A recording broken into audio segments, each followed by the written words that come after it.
Bom, nosso tema é sobre execução de serviços, tá? Para a gente iniciar, a gente precisa entender que essa execução desses serviços, ela pertence ao Estado, toda a titularidade desses serviços, pelo simples fato de que é o Estado que tem o maior interesse, em, claro, em prestar esses tipos de serviços. Só que o Estado, ele também permite e ele também divide, tá? Algumas vezes essas tarefas de executar esses serviços.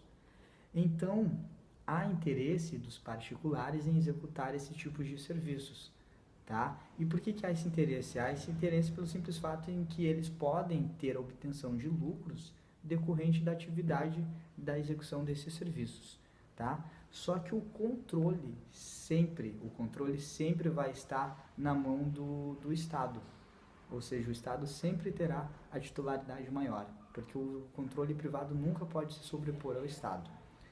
Segunda coisa que dá para a gente entrar aqui é que isso divide-se, essas execuções de serviços, em duas fases. A primeira que é a execução direta e a segunda que é a execução indireta. Para a gente começar na execução direta, a gente tem que ver que o próprio Estado ele presta diretamente esses serviços. Ou seja, o Estado ele acumula duas situações. A primeira situação de que ele é o titular e a segunda situação em que ele presta o próprio serviço. Essa é a execução direta, tá? E o Estado, aqui ele deve ser entendido como pessoa federativa. Os entes federativos ali, a União, o Estado, municípios, tá?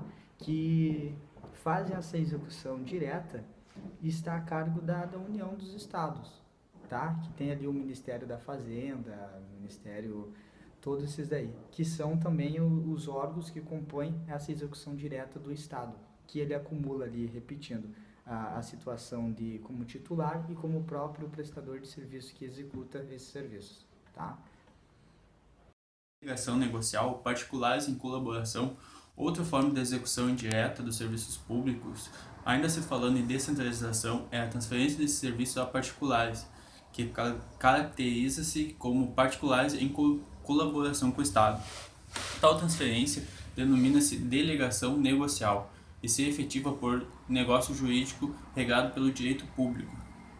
A concessão é através de contrato de administrativo, mas passou a ser formalizado por contrato de adesão pela Lei 8.987, de 13 de 2 de 95. Importante falar é que, tendo a concessão quando a permissão de serviço público, estão instrumentos do direito público pelos quais a administração procede à descentralização por delegação negocial. De modo que é válido falar também que, além dos contratos administrativos, alguns autores têm admitido o processo de descentralização por atos administrativos unilaterais e por atos multilaterais, nesse caso por meio de convênios. Obrigado. Bom, seguindo o assunto, são duas formas básicas das quais o Estado processa a descentralização. Uma delas se efetiva por meio de lei, que é a delegação legal, e a outra se efetiva através de negócio jurídico de direito público, que é a delegação negocial. Falaremos de ambas mais tarde, mas primeiro temos que ter em mente que a autorizada doutrina denomina tais instrumentos como descentralização por outorga e por delegação. No primeiro caso, o poder público ele transfere a titularidade do serviço e, no segundo caso, transferência tem por alvo apenas a execução do serviço. Assim, a delegação somente ocorreria quando o Estado firmasse negócio jurídico, mas não quando criasse entidade para sua administração indireta.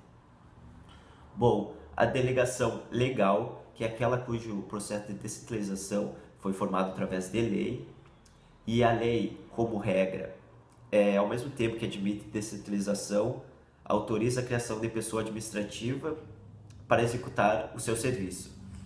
Bom, e dispõe no artigo 37, inciso 19 da Constituição Federal que somente por lei específica poderá ser criada autarquia e é autorizada a instituição de empresa pública, de sociedade, de economia mista e de fundação, cabendo à lei complementar, nesse último caso, definir as áreas de sua atuação. Bom, e o inciso 20 do mesmo artigo também exige a lei para a criação de subsidiárias pessoas administrativas, bem como participarem elas de empresas privadas. E essas pessoas compõem a administração indireta, a administração descentralizada e elas integram a administração pública, considerando assim como um todo. Olá pessoal, estarei falando aqui sobre a execução indireta do serviço social. Segundo José Carvalho dos Santos, diz que a execução indireta é quando os serviços são prestados por entidades diversas de pessoa federativa. O Estado, por sua conveniência, transfere os encargos da prestação a outras pessoas, nunca abdicando, porém, do dever de controle sobre elas. Controle esse, como é lógico, variável de conformidade com a forma específica de transferência. Ainda que prestado por terceiros, o Estado não pode deixar de ter alguma responsabilidade nesse processo. Afinal, quem teve o poder jurídico de transferir as atividades há de suportar que, de algum modo, as consequências do fato, segundo José Carvalho dos Santos.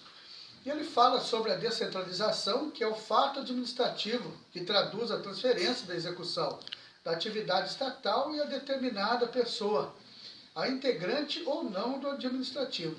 Dentre essas atividades, insere-se os serviços públicos.